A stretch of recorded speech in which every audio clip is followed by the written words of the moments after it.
I'm going to cover 7 things that highly sensitive people can relate to. Number 1 is that they notice everything.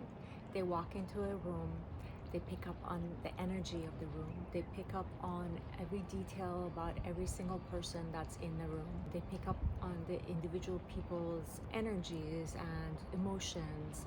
What are they feeling? What are they sensing? They can even, just figure out like what's the energy that's going on between two people that are conversing, for example, with one another. They also pick up on what people need to be comfortable in that environment. So this quality is really great for just being able to read the room, read the energy, be able to decide on what you want to do in that situation. What is your part in that environment? And who do you want to engage with? Who do you want to stay away from? So these details that a lot of people may miss, non-highly sensitive people would miss, we as highly sensitive people are really, really in tune with all these details that are around us. So we notice everything on a very detailed level. Number 2 is loud noise and crowded environments really overwhelm us. So that could also be bright lights, for example. If you go into, for example, a party and you're having an amazing time, but the music is loud, it's super crowded, way too many people at the party, you're going to come out of that party feeling really exhausted and maybe need a few days to actually recover from it. Even when you have fun, even when it's blast, it doesn't matter. It's still overwhelming to your nervous system. And then number 3 is your empathy is at the next level. So you will feel what other people's feeling. Like if, for example, somebody is super sad, you will also feel their sadness in your own body as if you're the one who's sad. And your energy, if you don't know how to protect your energy, will get depleted as well, because sadness is such a low vibrational energy that because you're sensing that yourself, you will be drained as well. And then number 4 is criticism hits you harder than non-highly sensitive people, even when it's done softly, even when it's like a criticism that is a constructive criticism, it'll still be like a huge blow to you, because of the fact that as a highly sensitive person, we do our best, we try our best, and we're very conscientious about what we're doing, what we're saying, how we're acting. We care a lot, so we try to be the best version of ourselves. So we already are our worst critic to begin with. So if somebody else is criticizing you when you're doing your absolute best, it just hurts a lot, and you will ruminate about it. So if somebody criticizes you, you will go home, you'll think about it, you run those lines in your head over and over again.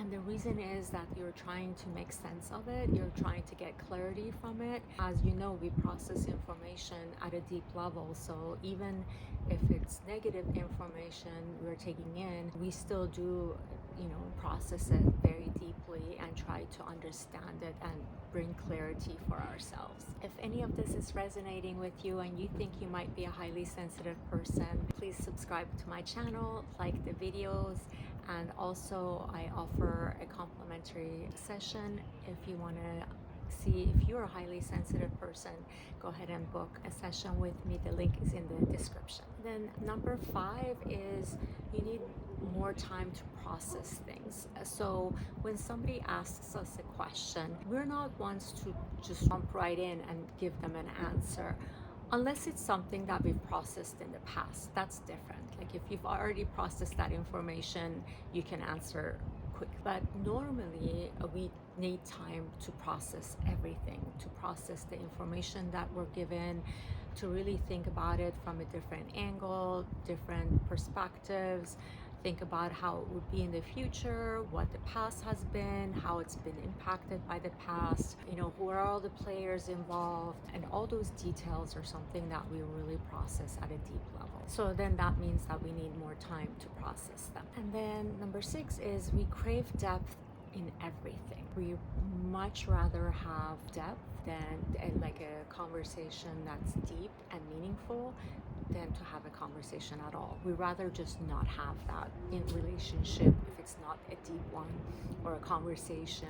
We don't like to talk about surface level things. So it's much better for us to have real conversations and real connections and real truth than to have, to have superficial ones. It's just, for us, it kind of takes away from the beauty of it, and we need that we need that depth in our relationships and in our conversations and in any connection that we have. And number 7 is nature feels like home. We love being in the woods or at the ocean, at the beach, listening to the ocean, or just watching the waves. Even just listening to the birds brings us so much joy, and we're really, the nature resonates with us. It makes us feel at home. It makes us feel like we belong. It's non-judgmental. It's not looking at us like, oh, you're different, you're so sensitive. We don't get the things that we get from people, from nature, right? The nature is not going to judge us. It's not going to call us sensitive. It's not going to tell us we're too much. So we love being in the nature, and it really is healing and grounding for us as highly sensitive people. So if any of this resonates with you, you might be a highly sensitive person, and I just want you to know that there's nothing wrong with that. There's so much beauty in being a highly sensitive person, and especially nowadays we need more people like you. We need more sensitivity in this world, more compassion, more care, more love. So that's all that you're about. So be proud of it. Honor yourself and be really proud of your sensitivity. And when people tell you that you're too sensitive, take the time to educate them if you feel like it's a good idea to do so, because they just don't know any better, right? If they knew all the beautiful qualities about you, they wouldn't even say those things, right? I hope this helped, and if this resonates with you and you want to book a complimentary session with me, you can do so in the link in the description. Click the subscribe button, like my content, and see you in the next video.